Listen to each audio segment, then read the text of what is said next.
Hello, and welcome to a hashtag ruthless bonus episode. Oh my Woo! God, I know. Yes. Just in time for Pride, everyone. It's our big Pride kickoff. I'm Lark Malachi Gray. And I'm Jesse Blount, and we are talking about the episode of Buffy Beer Bad with none other than Ian from Slayerfest 98, aka the best name Buffy podcast ever. Yes. So yeah, we had the best time talking with Ian about this episode. The lore of how this came to be is discussed in the episode. So like before we get into it's just like hell yeah, happy Pride. This is technically one of our Patreon bonus episodes, which come out on the full moon because queer IRL witches. But once in a blue moon, we release them to the public. Oh my God, yes. Thank you. I've been planning that all day. Okay, great. I So love this it. I is a love Blue everything about Moon, it. listeners. And yeah, this one goes out on the main feed. It's available for everyone, and we can't wait for you to hear it. Yeah, this is also the kickoff of summer camp, as this is maybe one of the campiest episodes of Buffy, which is saying a lot. It is, yes. Yeah, summer camp, in case you're like new to us, is a thing that we did so long ago, where we spent 3 months covering campy movies, not about camps, but like camp, you know? Camp is in limp Yeah. wrist, glitter, Yes. garish colors camp. Exactly. Yes, and our next camp episode has already been decided by our patrons and recorded, where we're going to be talking about John Waters' Hairspray in 1988. And the vote for the July summer camp episode will be going up tomorrow. They go up on the first of every month. So if you want to participate in the democracy that is our Patreon bonus episodes, join our Patreon. We are also running some really cool Pride offerings because we do a big Patreon push every Pride to try and make this podcast a little bit more sustainable. So check it Yeah. out. We're doing a bunch of stuff. It's all in a newsletter in the show notes. You should look. Yeah. Perfect time to convince your straight friends to give you money or to give us money. This is definitely a pride to give money to queer and trans people. Yes. And oh, great point, Jesse, because speaking of which, we have two donated Patreon memberships, year-long Patreon memberships that are available to be claimed. So if you really want to join our Patreon and you can't afford it, take one of them. We have the hardest time convincing people that they deserve to take these. Just stop making it difficult. Take it. Click the Ex- link in the show notes. Just accept take nice it. things for yourself. Also, And they expire, you guys. So one of them is going to expire in like a month. So like if you don't take it, we just get that money and no one gets the Patreon benefits. Who does that serve? definitely not y'all. Exactly. Great. Okay, that's enough. Again, look in the show notes, patreon.com/hashtag ruthless. Let's go talk to Ian about this incredible episode of Buffy. And if you're watching this video, cue our costume changed because we are recording this intro separately from the recording itself. Yes, exactly. Oh my God, Ian, thank you so much for being here. I feel like this is like years in the making. We've been like Instagram mutuals forever, and like finally getting to sit down and talk with you is a dream come true. I was in my brain, I was like, wait, I know we've talked a lot, so I feel like I've done it before, but I couldn't remember. This was fate because so what we're doing is this thing that we call Camp Ruthless or Summer Camp, where for like our summer bonus episodes on Patreon, though this one will be like a public bonus, we're covering like capital C campy media. Okay. And immediately I was like, oh my God, that conversation that we had like a year ago. It was so Yeah. long ago, but it just like popped up, and I was like, we have to do this. We have to have this conversation. I'm so excited. I'm very excited that you wanted. Normally, people, when they hear my take on that, they're like, ugh. Yeah. Well, Oh, go ahead, Jesse. oh yeah, we're big season 4. I don't want to say apologist. I think it is really the best season of Buffy, and I feel All like right. people who don't understand that, I'm like, you, are you getting the essence of what makes this show incredible? And that is the sheer amount of camp that is happening. They take a lot of it feels like this season 4 they almost more so than prior seasons kind of go out there with their one-off thing of the week. I mean, like we get the initiative, which I mean doesn't quite land for me, but I think it kind of opened them up to being like, yeah, let's do whatever the hell we want. And they did, and I appreciate that. Yeah, honestly, same. Yeah, they're doing some things, and I'm like, yes, try out some stuff, and not it doesn't Right? all work, but Yeah. Yeah, yeah, it doesn't all have to work. I mean, but I think with this show, especially by season 4, they earned the like right to go off and do whatever the hell they wanted. And like they knew their actors, they knew their writers. Like, I don't know.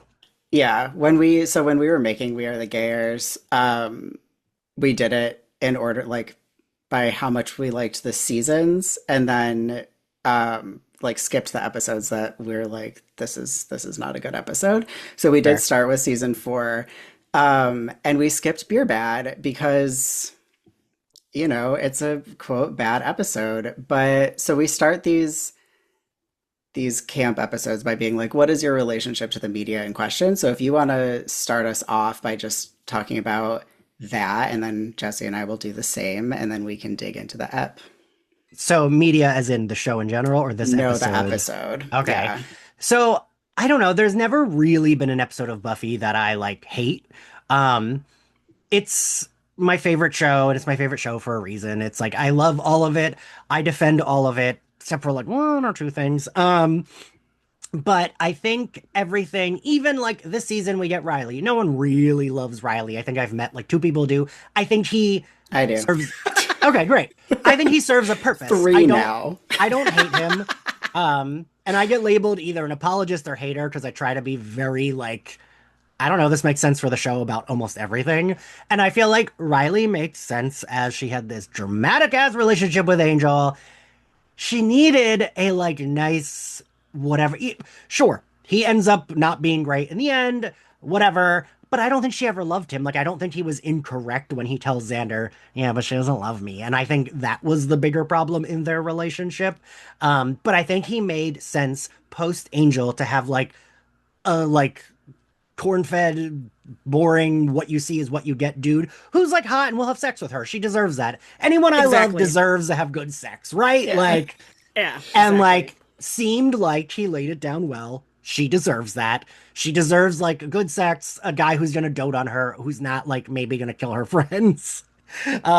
So I like even defend him, and I think season 4 they do a lot of different episodes of the week that aren't even quite monsters, like Beer Bad, where there's not really a monster. Even the guy who like does the thing doesn't really like we don't really see him in the end. It nothing really happens to him. He's fine. The Um, monster is Parker.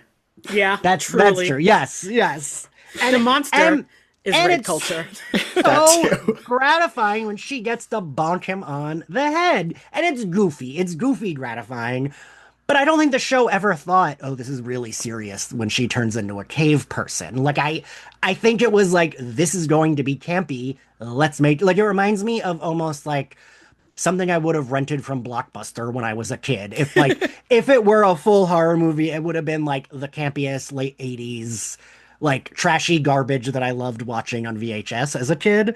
And I think the show knows what it's doing, and it works because Sarah Michelle Gellar, per usual, commits 100% to the idea that her like cute petite quippy slayer turns into a cave person. Sure, that week that's what we're doing, and she fully commits. And what made me appreciate it even more, and this is how I started getting her on the podcast, was Emily Nussbaum, who has a freaking Pulitzer in like criticism, was tweeting about how good the episode is. Just she was like, people say it's bad, but it's supposed to be camp. Like, I don't think it's supposed to be becoming part 1 and 2. Like, it's Right. just supposed to be campy and dumb. And like, we started talking. I had her on the podcast, and hearing her talk about specifically this episode made me appreciate it even more. Before, I always thought, yeah, it's kind of dumb, but it's like makes me laugh. And now I'm like, no, but it's like a campy, it reminds me of something from late 80s, early 90s that I would have as a kid been like, oh, this is good. And she, like, hearing a Pulitzer Prize winner say that to me, I was like, all right, I'm feeling more valid in this. Yeah. So Honestly, Emily, that's my relation.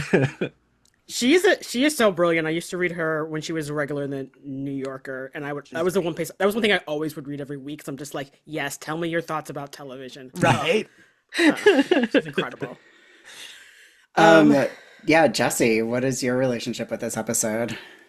so I came into Buffy late. I didn't watch it until my early 20s when my a good friend and roommate he was obsessed with Buffy, so we just would binge watch it, and then I like binge watched the entire series in like a month. And I think at the time when I was watching it, the sort of obviously heavy-handed like don't drink beer was sort of just like come on y'all, like what is this. And so I think on subsequent rewatches I just don't watch it again, and so this is I think the first time I've maybe watched it since my initial binging, like 10 plus years ago, multiple I'm years happy to ago. have facilitated that. Yeah, actually I'm like, oh, this is actually a really good episode. I am so sorry to say this, Jesse, but I'm pretty sure you mean 20 years ago. Oh god, no. I was I like, oh, was you're a lot younger than me. Okay. No, I have an extreme baby face. So it was like I don't know, 15 years You're ago. 40. If you were like early 20s, you're at almost 20 years ago. Well, Anyway, it was like 23. Anyway, okay. So sorry to Who's do that keeping to track? you. Who's keeping track? Um, so I similarly probably haven't watched it since I was like 23, even though I watched Buffy starting when it was on reruns on like the FX. They played two episodes every weekday afternoon. That's how I Yeah. watched Buffy. Um, but so when I was in high school, but I'm almost positive that the last time I watched this episode was when I was introducing my husband to the show and we were like watching all of the DVDs and I was like, fine, we'll watch season one. We'll watch the gross You rapey gotta watch them boy all. episode, like the ones that I usually wouldn't have watched. I was like, we're doing the whole thing. And I'm pretty sure that's the last time I watched Beer Bad. So yeah, likewise 15 plus years ago. Um, and then when I watched it last week and then again today, I'm just like, I think I'm adding this to like the Yoko Factor and Something Blue as like my favorite episodes of season four. Like, this is so good. I've been depriving myself for all these years. I am so happy to hear that both of you are like, yeah, revisiting it. It was like fun because it's not like it's not the gift, it's not the body, but it's not supposed to be. I don't know. And I think Buffy leaves room for both, right? Of the like extremely intense, you're crying episodes, and then ones that are just like you're laughing because it's like goofy and fun. And this is the latter, at which there's nothing wrong with.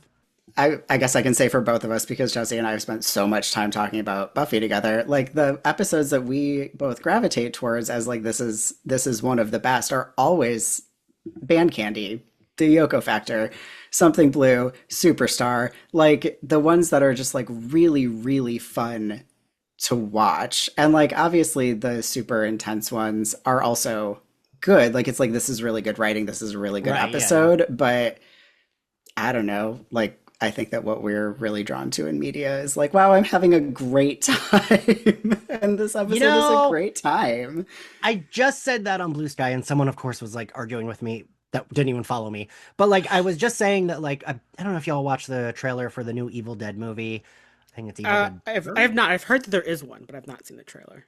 I, I just like it looks like a good movie, but I'm just like, I don't know that I want to watch these anymore because the last one was just so miserable. And it doesn't mean I think it was a bad movie. It's just like this is not enjoyable for me to watch.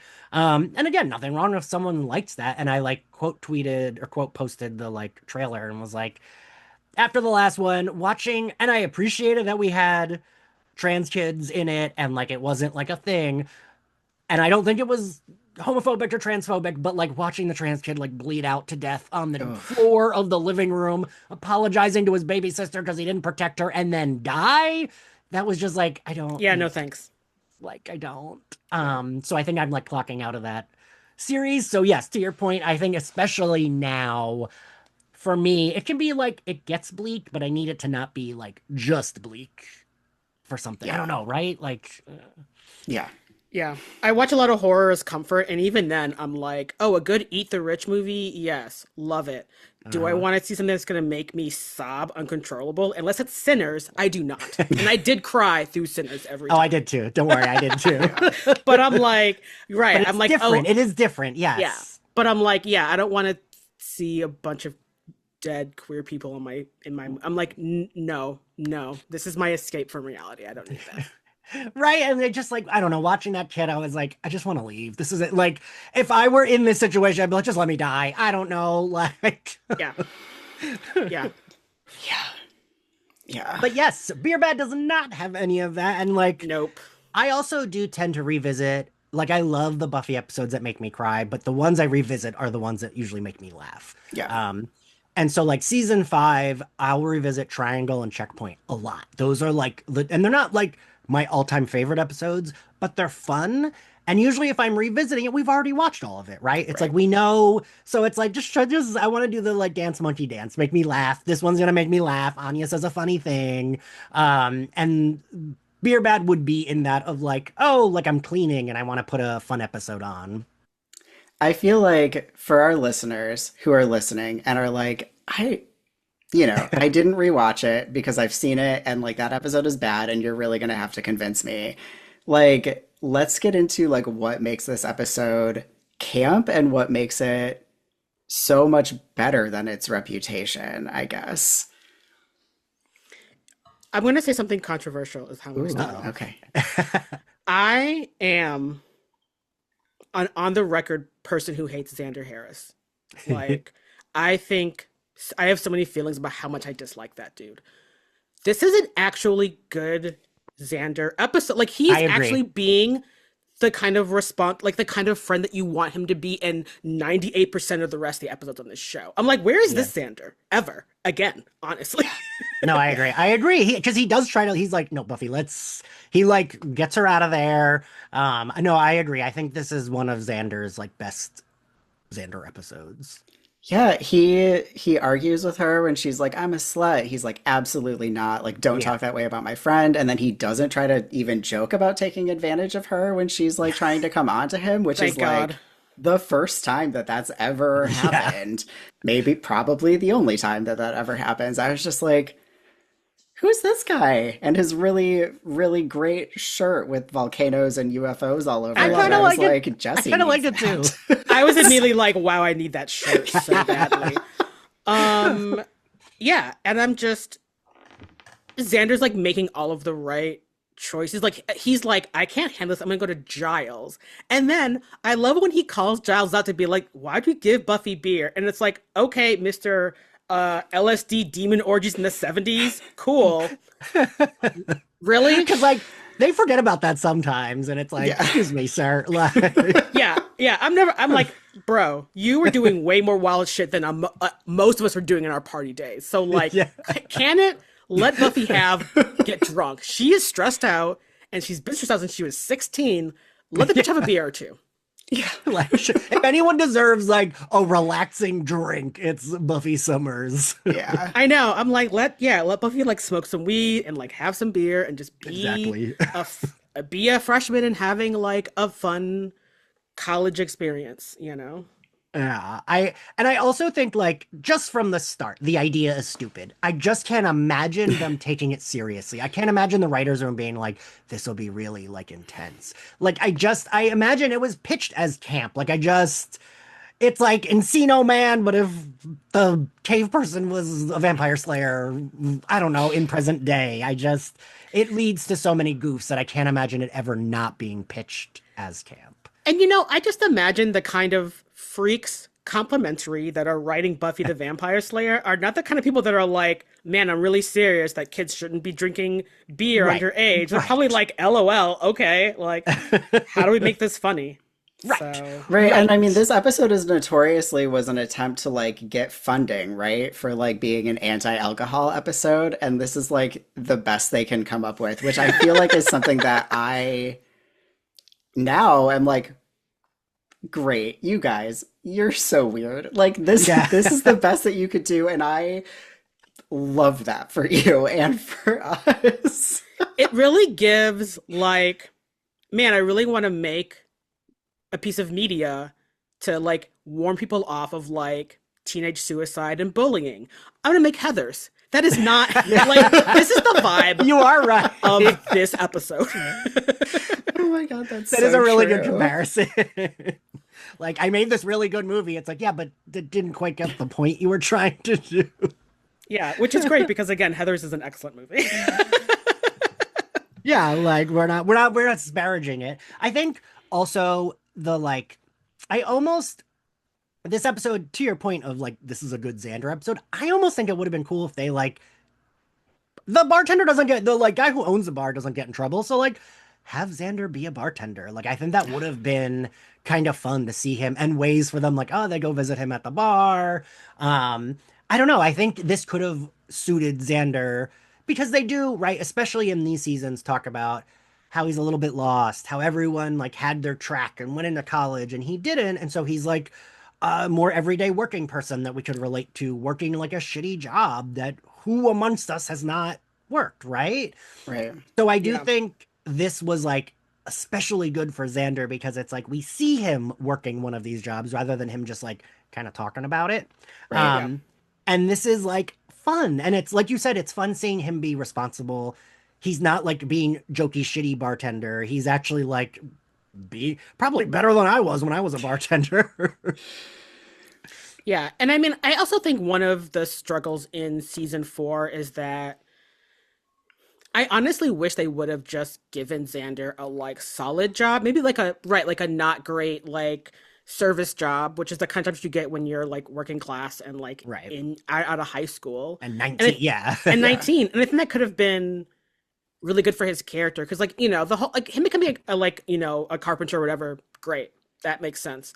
But I think sort of his kind of listlessness and the way that kind of comes out in the rest of the season Yeah. does a disservice to his not a disservice, it just makes him a less interesting, Yeah. not I'm trying to say, I think that him just like job hopping and feeling a lot of feelings about it and the way that he expresses those is like could have been solved by just like right having him be this bartender at this bar where the guy who owns it knows about fucking magic, so it Yeah. wouldn't be weird if he's like, actually I gotta go slay some vampires, I'm not gonna be in tonight, bro, Oh, I got to babysit a vampire tonight in my apartment. Like, right. okay, the guy would Yeah. know. Yeah, it wouldn't be weird. And then it's like, we could focus more on like him and Anya or like whatever. So Right. Um, I know that this is not pertinent to this episode. I cannot stop thinking about the like Riley apologist of it all because I was when I was watching this episode because Buffy's so hung up on Parker and then she runs into Riley who's just standing there being ideal, like absolutely ideal, and she can't see it yet. And I kept thinking about that like meme that goes around about the Lord of the Rings where it's like when you're a teenager, you think Legolas is the perfect man because he's pretty, and then you get older and you're like, oh, Aragorn is the perfect man because he's like pretty and brooding, and then you get older and you're like, Sam Gamgee is where it's at. Like that's husband material. And I feel like Riley is the Sam of that meme. Like Riley is what you're going for. And I think that, I mean, I liked him less when I was younger, but like I'm almost 40 and I'm like, Riley is the literally the only option of all of Okay, the men in this show. wait, you're gonna listen to my rant now because the shippers, that's maybe outside of the new fans who are maybe a little too intense about hating the revival and Sarah Michelle Gellar, the only corner of the fandom that has always been like a thorn in my side is the shippers. And when Chloe Zhao said, like, well, the boring Riley is more appealing as you get older, oh my God, I posted that and I was like, she's not wrong. And so many commenting, you don't understand Buffy then if you think that. Like, you're not a real fan. Like, oh, could you imagine thinking that? Like, what show did you watch? And it's like, he is just boring. That is better than murderer. I don't understand. I think that's really funny because I'm a big, I'm a Spike fan. I'm a like Buffy Spike shipper, but like not in an intense way where I'm like, Same. yes, like Same. I am middle-aged. Spike has great cheekbones. He's hot. Right, Riley is marriage material if he could have worked through his like toxic Yeah. masculinity. Yeah. Like hands down, you know? Like Yeah, and again, I wouldn't have wanted her to end up with him because she didn't love him. yeah, Like, I don't Yeah. think she would have been happy. But if Buffy had been like, nah, this is my true love, I'd be like, good for you, girl. Yeah. Great. yeah. Yeah. And I think I don't know. I honestly think part of it is that I feel like maybe Riley is too real for people. Like, Yes. I think like Angel and Spike being vampires helps shave off the like, if these guys were mortal, it would be shitty to date them. Yeah. But Yeah. they're a mortal vampire, so it's like sexy and like Yeah. whatever. And I'm like, it's like Riley's just like a dude who's like a secret like a soldier in a secret government organization. Which Yeah. as an X-Files fan, I'm like, I'm here for that, honestly. But I've been I doing think, an X-Files rewatch, by the way. oh, I love that show so much. And it's just, I think the sort of realism part of it upsets people a lot. Yes. We're just like, like you can be this dude at the bar. I'm like, yeah, that's the point. I live in Michigan. Those dudes are everywhere. And okay, so even you're right, even the like the moment they have together is very nice. He revisiting season 4, especially at the top of that season, he is very charming. Like I'm like, okay, wait, maybe I do like this. He's nice. He's respectful. He's Yeah. like, you're clearly checked out of this conversation, so I'm just going to politely bow out and not make it your problem. Yes. Especially yeah. this episode where we see, honestly, the minute those like 3 douchey dudes show up to be like, oh, freshman girl, you want to drink with us? I'm just like full body cringe. Like I want to puke because I'm just like, this is the beginning of a like PSA about date rape. You know? I know. Right. I feel like my notes that I took during that scene was just like run, run, run, just like in all caps going down. Because I was just like, this is if she wasn't the Slayer, the ending of this would be so terrible. Right. And because she is, it ends with her being like, wow, you really love to hear yourselves talk, don't you? And it's like, I was about to say that's my favorite line of the episode. Is oh, when she it's says so that. good. But Riley wouldn't do that. He would be like, I'm gonna take you back to your dorm. You're clearly too drunk. And it's Yes, like that is the kind of 100%. dude that he is. Yes. Yes, I think you're right. This is so nice talking to people who are at least apologists, if not more in love with him than I am. Because I'm like, I'm the same way. Spike is like my favorite, but I understand why people maybe don't like him. Like I'm just like, Yeah. Yeah. I get it. And then Yeah. people get mad and are like, oh, you hate Spike. I'm like, no, I love him. I just am not blind to what's going on. Yeah. Yeah, I think that there are a lot of things that Riley never could have given to Buffy, and that is fine. Like, he wasn't right for her long term, and that's fine. But I don't know. I even feel like I have issues with like the claim of him being boring because I feel like it's only in comparison to like dating literal vampires. That is not what we're here to talk about. You're right. I'm sorry. I got us No, derailed. I did this. It was entirely me. So yes, I do want to say though, so that line where Buffy's like, you love to hear yourself talk is one of the best, but I also, again, with the Xander of the episode, at the end, when he like locks the caveman in the car and he's like, maybe you can stay in there and think about the geopolitical ramifications of being mean to me. I love that. I lost my mind. Like, what an incredible line. And I like particularly love that because I went to a private college where the town that the college is in was much poorer than the student body, like the general student body. And so seeing those assholes treat Xander like crap for being a townie, I'm just like, I want Buffy to throw you through a window. Like, fuck all of y'all and your like rape culture vibe. And this is why you get turned into cavemen and end up, I don't know, probably missing your exam and having to flunk out. Like, fuck y'all. You know, Yeah. so yeah, it's really I'm like glad to see Xander like get his comeuppance, like someone like so precisely hitting him in his insecurities in a way like this dude is just working at the bar, Right. Like, just what the fuck are you doing? Like, oh, you think being mean to someone just trying to make minimum wage is where you're gonna get you is it gonna get you girls? Fuck you. Yeah. Yeah. And like, there are plenty of times to be mean to Xander about things, but like this is just them being like awful dudes. Yeah. Yeah. Being rude to the service person is just like never the right choice. So, Red flag. I like anytime I'm like, you didn't tip enough your server. What the fuck's wrong with you? yeah. No. One of the worst and first dates I went on when I lived in New York City, the guy snapped at the waiter and I was like, "Oh, don't do that." And he was like, "No, it's okay. He understands I'm not doing it to be rude." I was like, "No, no, no, it's still rude." And he said, "Well, I'm paying." And I was like, "I'm never going out with this man again." Oh my And God. goodbye. Yeah. Yes. Oh my God. But also, wait, I want to point out that when Buffy's with those dudes, as we said, Xander is doing the right thing when he's like, "All right, you need to like, you're good, let's go home." I love their interaction. And he's like, "All right, say goodnight, Buffy," and goodnight, Buffy. And Yeah. like, she's the way Sarah Michelle Gellar delivers it, it's almost like cave person Buffy is being a sassy child. Like, she's not fully misinterpreting it. She's doing it to be shitty, but also is turning into a cave person. Inside you, there are two wolves. I don't know. Yes. Oh yeah, her performance in this episode is it's you know, it's really hard to convincingly play inebriated of any kind, whether that's like high, drunk, or cave person.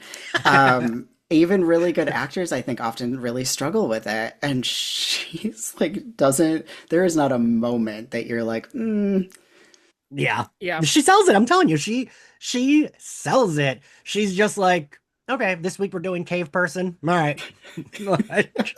Yeah. Give her a chance to like flex on some, to do it a little bit differently. Because especially this season where we often get the like crimped hair of being cursed this season.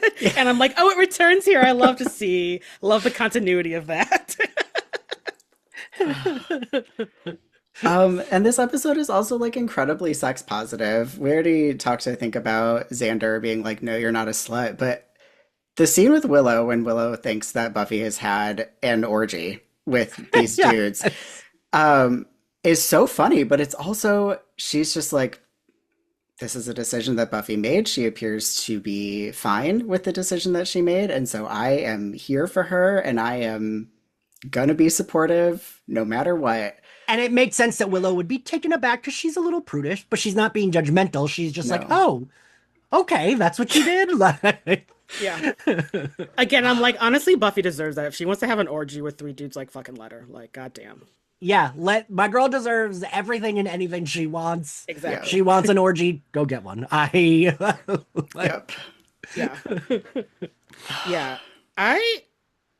This is also honestly, so Willow is kind of the B plot of this episode, but I feel like the scenes that she ends, she's also really crushing it. Like, when she's like talking to Parker and he's like trying to be smooth with her, and then she like laughs in his face to be like, "Do you think I really would fall for that shit?" I was like, "Oh my god, yes! Oh my god, yes! Thank Because you." he thinks they're vibing. He's like, oh, I'm gonna like bed her. And she's like, how stupid do you think I am? And it's so good. It's like Oh your my God. obvious playbook. No, bro. No. Yeah. And she lets it go for so long. Like that's my favorite part is that she's like trolling him. It seems like for maybe 2 hours that she's like, I just want to see what you're gonna do. And then when the moment comes, I'm gonna ruin your fucking night. And it's exquisite. I know. Oh, it's so good. Oh, it's so good. And the show does a good job of like fooling us because you almost are like, well, is this working on Will? And then it's like, no, no, no, no, no. Right. We know Willow's too like smart for this. And also like, I don't know, I can't imagine especially this early Willow, I can't imagine her like getting drunk and hooking up. Like I just don't see Willow doing that. No. And again, nothing wrong with that, but I can't imagine Willow doing that, especially then, right? Right. Yeah. Oh, yeah. And then, like, the fact that I feel like probably everyone, when we're watching Buffy at the very beginning of the episode, she's having these fantasies about rescuing Parker. And then he's like apologizing and being like, will you take me back? And I mean, maybe it's just me, but I was like, man, if that was my fantasy, my resolution with Parker would be like much more unpleasant for him. And then, like, at the end, I get exactly what I was like, that's how it would go in my fantasy, where she just knocks him out twice. The twice of it is the best fucking part of all of it. Yeah. Yeah, when Buffy is like, if I just like left him tied up in a cave that I know vampires would be in, would that be murder? And I was like, no. I'm like, wow, Buffy, this is why you're the hero, because yeah, my fantasies of this would have been much darker and a worse outcome. I mean, I know there are some people when like, some people like do too much when defending other characters to be like, well, this character did this. People are like, well, Willow murdered Warren, and it's like, yeah, Yeah. and And right, exactly. I'm like, that one doesn't count. Like, no. No. He's a representative of the patriarchy. yeah, It's like, metaphorical. Let it Yeah, be. like, don't we all want to be flaying the patriarchy? I think we do. So, Exactly. but yeah, and I also like, I'm charmed by Giles dealing with cave person Buffy.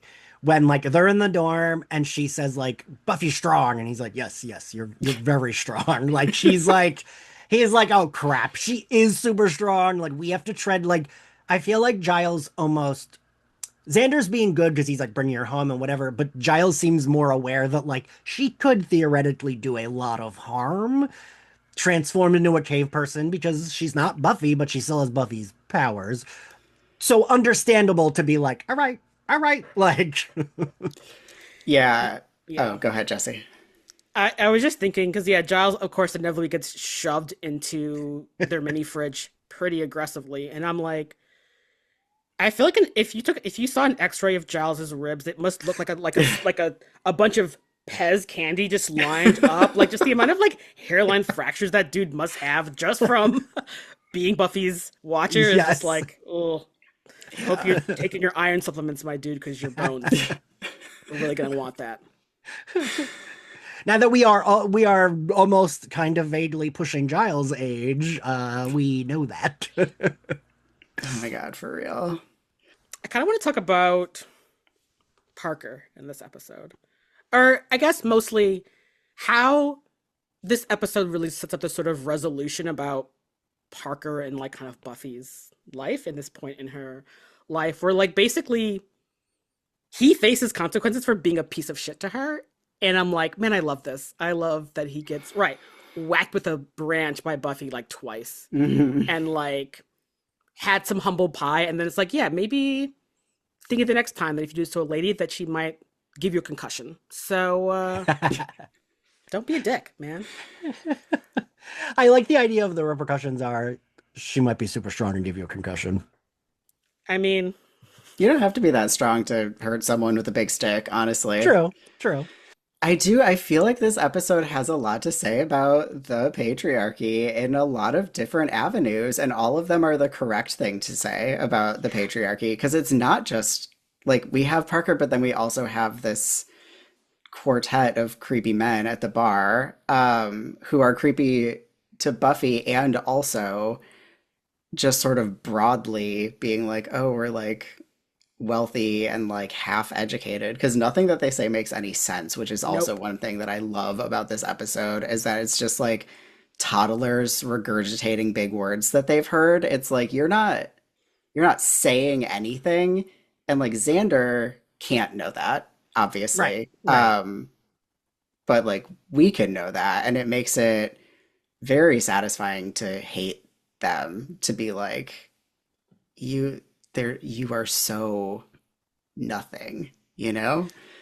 You know what I also bear with me. The beginning of this is going to sound bad. You know what I also like about those douchey dudes is that they are creepy, but they are not like, they're a different breed of creepy because you can still be creepy without trying to like, you know, sexual violence. Yeah. And they are without that. And I appreciate that we get the like, Parker is more creepy. He's going to be a creep and try to fuck you. These dudes are just like asshole douchebags. And I appreciate getting a variety of terrible people, not just like one kind, if that makes sense. Yeah. Yeah.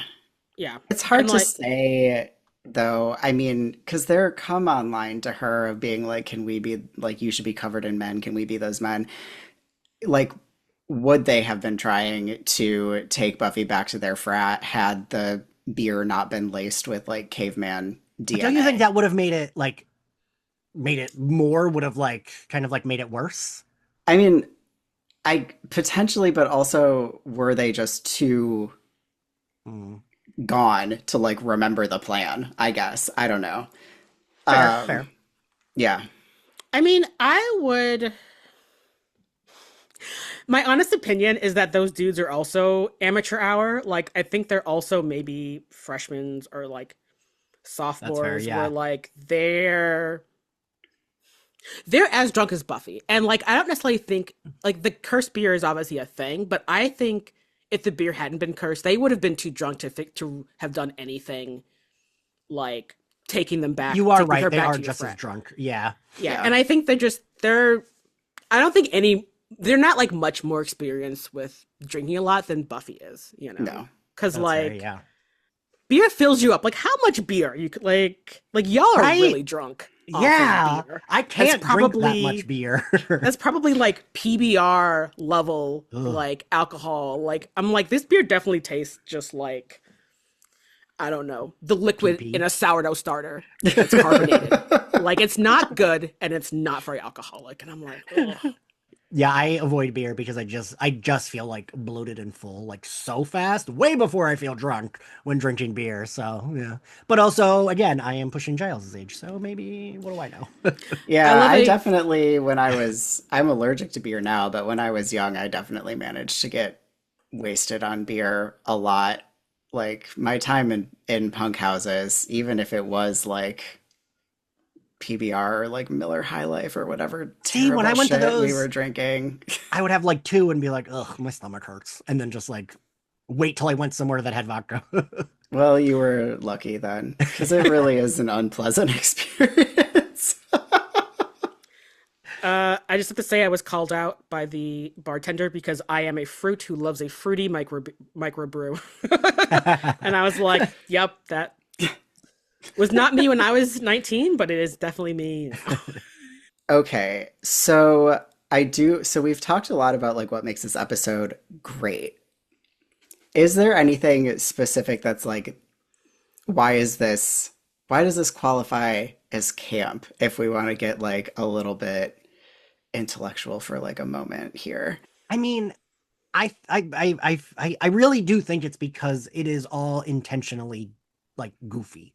I think if this were, like I said, it reminded me of something I would rent from Blockbuster when I was a kid.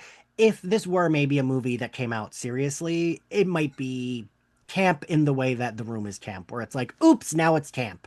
But I do think all of this was intentionally dumb. I don't think there was a moment when someone didn't know they were making a very goofy, silly, dumb episode of Buffy. And so for me, the fact that it's intentional, the fact that, and I, for me, this is the best kind of camp that Sarah Michelle Gellar knows what kind of episode she's in and acts accordingly, but isn't ever like jerk off about the caveman aspect. She is playing this cave person. It is dumb. She's not even winking at the camera about it. She just fully is like, okay, Yeah. that's what I'm doing. And I think some of the best camp, for me at least, especially when we're veering towards like horror and that stuff, is that where it's like the actor isn't winking and like nudging, like, haha, I know this is stupid. The actor is like, I know this is stupid. I'm committing to the role. And for me, that's like some of my favorite camp. I also feel like part of why people love Buffy is sort of the like uh twisting of like sort of expected tropes where you're like don't expect it to go where it's gonna go. And I think that this episode sort of takes that to an extreme that is always like camp is always an extreme, you know?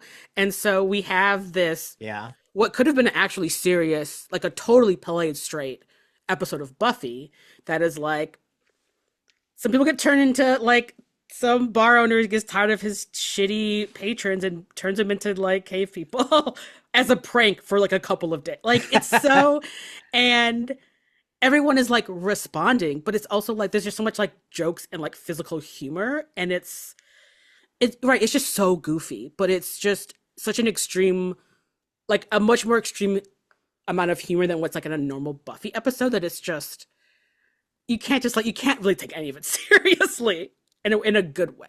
Right, it invites you to not take it seriously, which I do think is a big part of camp too, is that sort of like, welcome, let's be really silly together for a while. Yeah. Yeah, like Xander, like frightening the guys away with a lighter is so silly. Like It's so funny. it's so funny. And you're just like, there's no way this should work, but it is, and it's great. And almost the reveal almost reminds me of Earshot with the lunch lady, where it's there's like some person who's mad, some regular human who's mad. It's not a demon, not a monster. It's just like a regular pissed off person. That lunch lady was mad at the kids. This bartender's mad at these students. Like, and like you said, it's just for like a prank. Like, this will be funny. And like Xander walks in and it's just the like very like, yeah, that's what I did. Way the owner is just like, yep. Oh my God, when he's like, oh, they think they're, so different than us, and Xander goes, they are now. It's like, the delivery of that line. And I do think Xander is actually, for this type of camp, is actually a very good character to make the like more central character. Like I think he works better for something goofy like this. Yeah. I also really loved that, we have this recurring sort of end of a Buffy episode where there's like ambulances and fire trucks around, and we have the Scoobies sort of like grouped together. And usually it's been a very serious episode, and they're like making Just light of the graduated. situation, right? It's like they're being inappropriately glib about what's just happened because it's time to end the episode now.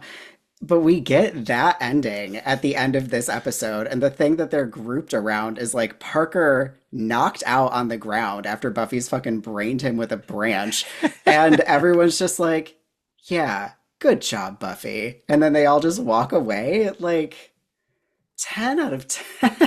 It's so funny. It's so silly. It's so good. And that honestly, that's why I don't understand why it gets so much hate, because yes, it's stupid. It is intentionally stupid. There is no part of this.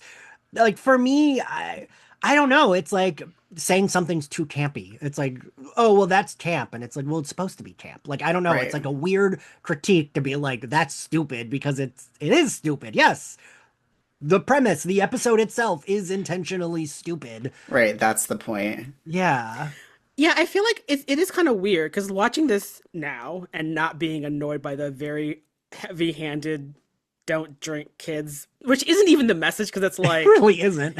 it's like, it's not the beer that's making them do this, it's the curse from Right. this bartender, which I'm like, Don't be a dick to, Yeah. true service bartender. providers. which is actually a good lesson. That's a good PSA. Don't be dicks to the service industry folks that are literally giving you things you're consuming. Right. You know? Yeah. Okay, so I do actually need to conclude this conversation. I want to say thank you, not just for joining us, but like for getting us to watch this episode. Like we spent our season 4 coverage really talking about how campy the whole season is and how that's why we like it, how Adam, like I think Jesse started off being like, Adam is not a good big bad, and I was like, he is my favorite big bad. He's so funny. This is so, like, everything he says is so funny. Like, you were a Boy Scout, parts of me, put it in my veins. Incredible. And we convinced so many of our listeners, like, we still hear from people being like, I thought I hated season 4 and I was so wrong. And we didn't even give this episode a chance. And so I'm so glad that this has changed. I am elated to have been the one that made you both be like, yeah, this is kind of campy.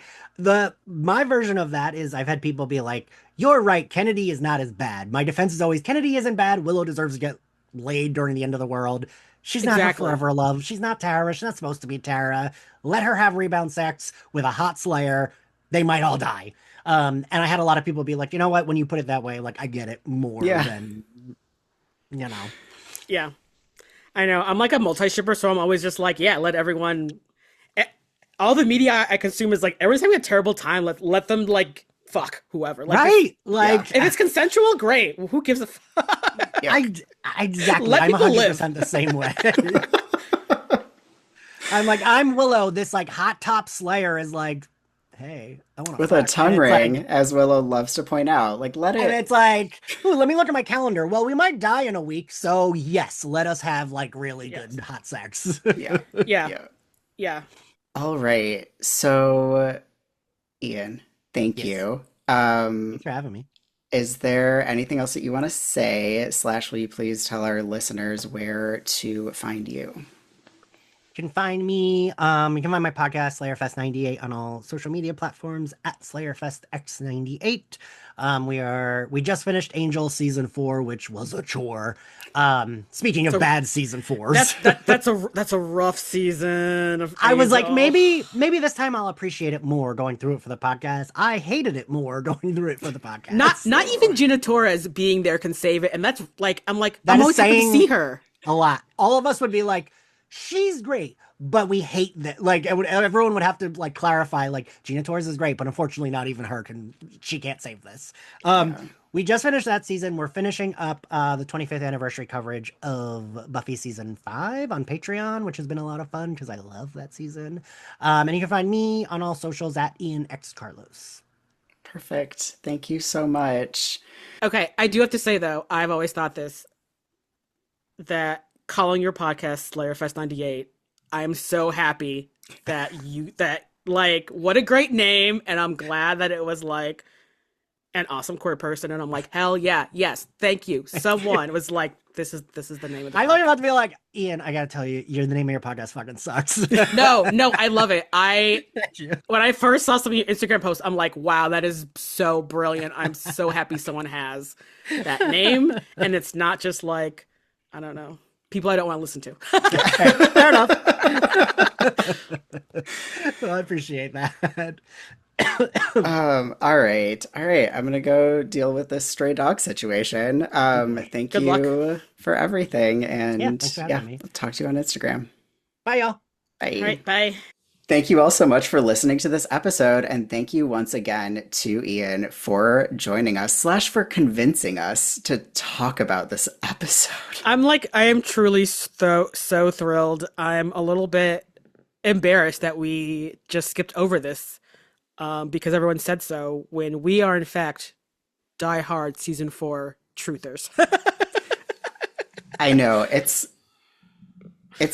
I mean, but like on the other hand, what a delight as people who have loved Buffy for, as we established in this episode, 20 years because we are ancient, 20 plus years for me because I started loving it in high school, to be able to have a new episode of the show to be really into. I know. I mean, that's kind of a gift, honestly. We gave ourselves the gift of missing this episode. And you, if you're a fan of fantasy, should give yourself a gift of watching this episode or the entirety of Buffy, because nothing says ignoring the world like having a 7-season, 22 episode per season show to watch. Yes. And hey, if you're here from Slayerfest and you don't know who the hell we are, we talk about Star Trek and it's really good and you should check it out. The Gayly Planet, The Final Frontier is our Star Trek podcast. If you like our Buffy offerings, you can join our Patreon and listen to us do season 4 and season 2 and a couple episodes of season 6. Yeah, part of season 6. Anyway, links in the show notes. Thanks for being here. Love you. Bye. Wait, what was our Buffy sign off? Oh, it's that thing of you saying it's the Hellmouth bitch. I can't wait to put that in an episode again. All right. And until next time. I feel like at this point you could just enter that clip into anything where you're like, why is this terrible thing happening in America? It's the Hellmouth bitch. That's true. Also, I bet your voice is like super different now than it was when that sample was made. Oh yeah, I feel like my voice has dropped like 3 octaves. Yeah. So enjoy that too, listeners. It's always a fun trip. It's the Hellmouth bitch. Like what?